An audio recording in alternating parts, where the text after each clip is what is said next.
How to cancel Discord Nitro mobile.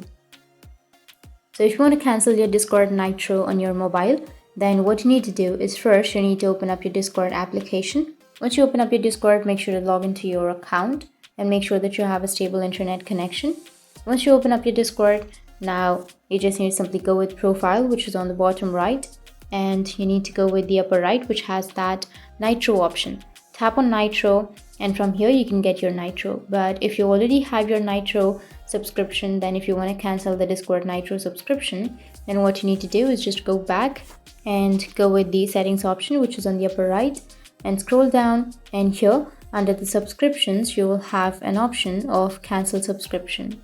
So under the billing settings you will have the manage subscriptions options. So you just need to simply go with the manage subscriptions under your billing, and from there you can cancel the Discord Nitro. So that's it, and if you have any questions, feel free to comment below. Thanks for watching.